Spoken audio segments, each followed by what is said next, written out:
Opposite of love is fear, and fear is what makes us hold on too tight. Because love sets you free. So tell me, are you still holding on with a suffocating grasp, so desperate that your own hands are bruised?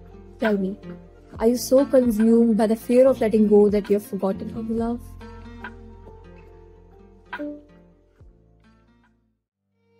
Letting go is an art, they say. But what kind of art? Is it a brushstroke of courage or a sculpture chipped away by time? If it's a poem, it must rhyme with pain. If it's a song, it hums of bittersweet endings. I once held on too tightly, gripping the past until it left bruises on my heart. I wrote a poem then. Here it goes. There was a house of memories that I built, and every room echoed your name there. I swept the floors of regret, only to trip on fragments of you. Now the house has never been occupied since, and I wonder, was it ever a home or just a place for the past to rest? Because, oh dear keeper of the frayed and torn, of broken dreams and hearts forlorn, why do you cling to what must fade? Why fear the light when shadows fade? I've always been bad at letting go of people, of things, of ideas that were bad for me but felt like candy-coated dreams. Let me give you an example. For instance, I'm so conscious right now while recording this. Why? Because I have this constant feeling, this nagging thought running laps in my head. How will people perceive this? How will they judge me? Will they like what I'm saying? I mean, honestly, I have this relentless urge to be fake just so people will like what I'm saying. People pleasing, right?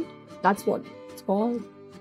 But at the same time, I'm desperately trying to let go of this urge to be fake and just say what I want to say. Because let's face it, most of you won't even listen to this for as much time as I've spent preparing this dramatic monologue of mine, which I was very, very proud of last night. Let me say this. Letting go is an art, not a science. Science is logical, predictable. Art is messy, emotional, and sometimes downright ridiculous, and absolutely, truly hilarious. Letting go scares us because it leaves our hands empty, and we hate empty hands, don't we? They feel vulnerable, exposed. Now, I know you're expecting me to talk about letting go of people, and I will, but only briefly because, frankly, it's overdone. But here's what no one tells you. When you let go of a person, you're not just letting go of them. You're letting go of the version of yourself that existed with them. And that's the real heartbreak, isn't it? They never tell you how clumsy it is. It feels like betrayal, like you're abandoning something or someone that once mattered.